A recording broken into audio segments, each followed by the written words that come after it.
Hello everyone, এই পার্টির শুরুতেই আমরা দেখতে পাই লুজি দোকানে জামা কিনতে এসেছিল, যেখান থেকে তার একটি ড্রেস পছন্দ হয়েছিল। এই জামাটা যখন ট্রাই করেছিল, দোকানদার তাকে বলছিল তোমাকে খুব সুন্দর লাগছে, তোমাকে তোমার বয়ফ্রেন্ড দেখলে সে ফিদা হয়ে যাবে। এটা শুনে লুজিও খুব খুশি হয়েছিল। লুজি জামাটি কিনে ইউনিভার্সিটি থেকে বেরোচ্ছিল, তখন বৃষ্টি হচ্ছিল বলে সে ইউনিভার্সিটির মধ্যেই দাঁড়িয়েছিল এবং তার পাশাপাশি স্যাংও দাঁড়িয়েছিল। লুজি ভেবেছিল সে আজ স্যাংয়ের সাথে কথা বলবে, কিন্তু সে যখন স্যাংয়ের সাথে কথা বলার জন্য রেডি হচ্ছিল, তখনই হানিয়া সেখানে চলে আসে তার জন্য রেনকোট নিয়ে। হানিয়াও লুজির মতো সেম ড্রেস পরেছিল, যেটা দেখে স্যাং তার প্রশংসা করে। এটা দেখে লুজি খুব দুঃখ পায়, কারণ সেও একই ড্রেস পরেছিল, যেটা স্যাং তাকে নোটিসই করেনি। তারপরে স্যাং আর হানিয়া দুজনেই সেখান থেকে চলে যায়, আর লুজি সেখানেই দাঁড়িয়ে রয়ে যায়। তারপরের সিনে আমরা দেখতে পাই লুজি তার হোস্টেলে এসে পড়ছিল এবং সে কাঁদছিল। লুজি তার ডায়েরিতে লিখছিল স্যাং তাকে কীভাবে কষ্ট দিচ্ছে এবং সে সেই নতুন জামাটিকে ডাস্টবিনে ফেলে দেয়। তারপরে লুজি সেখান থেকে রোপটপে আসে এবং সেখানে তার একটি সিক্রেট লেখে। লুজি সেখানে লিখেছিল লুজি স্যাংকে খুব পছন্দ করে, যেটা কেউ জানে না। লুজি সেই লাইনটিকে লিখে গাছের টপ দিয়ে সেটাকে ঢাকা দিয়ে চলে যায়। তারপরের সিনে আমরা দেখতে পাই লুজি যখন রুমে ছিল, তখন আরেকটি নতুন রুমমেট সেখানে এসেছিল এবং তার সঙ্গে তার বয়ফ্রেন্ডও সেখানে এসেছিল। মেয়েটির নাম ছিল বালি। লুজি বালিকে রুমটিকে ভালোভাবে দেখায় এবং যে রুমমেটগুলি বাড়িতে ছিল না তাদের ব্যাপারেও বলে। বালি লুজিকে হুইচ্যাটে অ্যাড করার জন্য বললে, যখন লুজি তার আইডি স্ক্যান করতে যায়, তখন বালির বয়ফ্রেন্ড, যার নাম গাবি, সে সেখানে আসে এবং লুজির আইডি স্ক্যান করে না এটা বলে যে বালি ফোন না তুললে বালির আপডেট লুজি তাকে দেবে। যার এর ব্যবহারে বালি খুব তার ওপর রেগে যায়। বালি গাবিকে বলে তুমি এখান থেকে এখন যাও, তোমার তো ক্লাস আছে। এটা বলে সে গাবিকে সেখান থেকে পাঠিয়ে দেয় এবং গাবি চলে যাওয়ার পর সে লুজির কাছে ক্ষমা চাই তার বয়ফ্রেন্ডের এই ব্যবহারে। লুজি বালিকে বলে ইটস ওকে, ঠিক আছে। তারপরে বালি লুজিকে বলে তোমারও কি বয়ফ্রেন্ড আছে? তখন লুজি বলে না। তখন বলে তোমার কি তাহলে কারোর উপর ক্রাশ আছে? যেটা শুনে লুজি চুপ করে যায়। তার মুখের এক্সপ্রেশন দেখে বালি বুঝে যায়। তারপরে বালি তার ব্যাগ থেকে কার্ড বের করে এবং তাকে চুজ করতে বলে যে কোনো একটা। লুজি চুজ করার পর বালি সেই কার্ডটিকে দেখে তার লাভ লাইফ নিয়ে বলতে থাকে। লুজি আমাদের ভয়েস ওভারে জানিয়েছে যে বালি তার বেস্ট ফ্রেন্ড হয়ে গেছিল, কারণ বালির ব্যবহার ছিল খুব সুন্দর। তারপরের সিনে আমরা দেখতে পাই লুজি যখন লাইব্রেরিতে পড়ছিল, সে শুনতে পায় যে স্যাংয়ের ব্রেকআপ হয়ে গেছে, যেটা শুনে লুজি খুব শক হয়ে যায়। তারপরে লুজিও সেই নিউজটি দেখে যেখানে লেখা আছে যে হানিয়া এবং স্যাংয়ের ব্রেকআপ হয়ে গেছে। তারপরে আমরা স্যাংকে দেখতে পাই যে রুফটপের একটি জায়গায় বসেছিল। স্যাং যখন সেখানে বসেছিল, সে শুনতে পায় যে কেউ গান গাইছে। স্যাং সেখানে দেখতেই আসছিল যে কে গান গাইছে। সেই সময়তেই স্যাংবিন চলে আসে সেখানে, যে স্যাংকে জোরে জোরে ডাকছিল। যার কারণে স্যাংবিনের কাছে যায় এবং বলে যে তুমি একটু আস্তে কথা বলো, না হলে যে গান গাইছে সে ডিস্টার্ব হবে। তখনই লুজি বুঝতে পারে যে এখানে কেউ আছে। সে তখন সেটা দেখার জন্য আসে, কিন্তু সে বুঝে যায় যে কেউ ছিল সে সেখান থেকে চলে গেছে। তারপরে লুজি দেয়ালে একটি কোশ্চেন দেখতে পাই, যার আনসার সে নিচে লিখে দেয়। আসলে এই কোশ্চেনটি স্যাংই লিখে গিয়েছিল। তারপরের সিনে আমরা দেখতে পাই লুজি যখন পড়ছিল, তখন বালি তাকে লাভ নিয়ে কনফিডেন্স আনার জন্য বলছিল অনেক রকম বই দেখে। বালি লুজিকে ছেলেদের ইমপ্রেস করার পদ্ধতি দেখাতে গিয়ে সে একটি প্রথম ছেলের কাছে যায়, যে তার ওপর কোনো রকম ইন্টারেস্ট দেখায় না। তখন সে 2 নম্বর ছেলের কাছে যায়, সেও তার ওপর কোনো রকম ইন্টারেস্ট দেখায় না। 3 নম্বর ছেলের কাছে যায়, যে ছেলেটি খেতেই ব্যস্ত ছিল, বালির ওপর কোনো রকম ইন্টারেস্ট দেখায় না। এসব দেখে লুজি মনে মনে হাসছিল। তখন বালি যখন 4 নম্বর ছেলের কাছে যায়, এই ছেলেটি বালির টুপিটিকি ধরে তাকে চাকিয়ে ধরে। আসলে সেই ছেলেটি ছিল বালির বয়ফ্রেন্ড গাবি।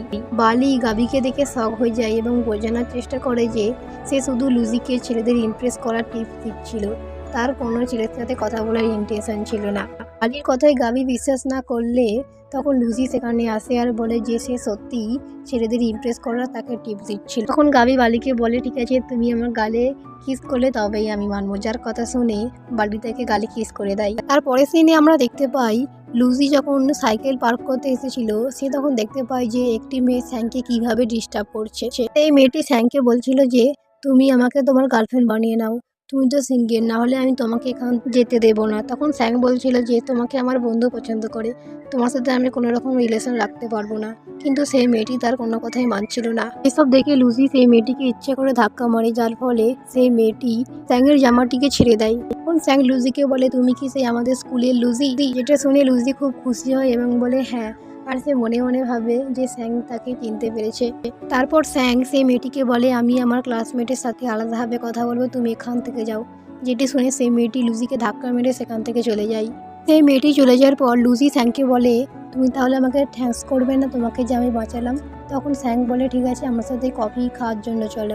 যেটা শুনে লুজি যাওয়ার জন্য সঙ্গে সঙ্গে হ্যাঁ করে দেয়। তারপরে আমরা দেখতে পাই লুজি আর স্যাং একটি রেস্টুরেন্টে ছিল। তারা অনেকক্ষণ প্রায় চুপচাপ বসেছিল। তখন স্যাং তার ব্যাপারে যখন বলতে যায়, তখন লুজি তাকে চুপ করিয়ে দেয় এবং স্যাংয়ের ব্যাপারে সে সবকিছু বলছিল। যেটা শুনে স্যাং বুঝে যায় যে লুজি তার ব্যাপারে অনেক কিছুই জানে। তখন সে লুজিকে বলে যে এটা অনেক আজব, তুমি আমার ব্যাপারে সবকিছুই জানো কিন্তু আমি তোমাকে চিনিও না, আমরা দুজনে কখনোই কথা বলিনি স্কুলে। তখন লুজি রিয়েলাইজ করে যে সে এক্সাইটে অনেক কিছুই বলে ফেলেছে। সে তখন সেখান থেকে চলে যায়, এটা বলে যে আমার ক্লাস আছে, আমাকে এখান থেকে এক্ষুনি যেতে হবে। সে যখন সেখান থেকে চলে যায় তখন স্যাংও তার পেছনে পেছনে আসে এবং তাকে তার হইচটে অ্যাড করার জন্য বলে। শুনে লুজি অবাক হয়ে যায় এবং খানিকক্ষণের জন্য চুপ করে থাকে যে তার ক্লাস তাকে হইচটে অ্যাড করার জন্য বলছে। লুজি তার ফোনটা স্যাংকে দিতে যাচ্ছিল, সেই সময়তে সে আটকে যায় এবং স্যাংকে তার ফোনটা চায়। তারপরে তারা দুজন একে অপরকে হইচটে অ্যাড করে নেয় এবং লুজি সেখান থেকে চলে যায়। আসলে লুজি তার ফোনটা স্যাংকে দিচ্ছিল না, কারণ তার ওয়ালপেপারে একটি কবিতা লেখা ছিল, যেটা স্যাং আর লুজির নাম দিয়ে লেখা।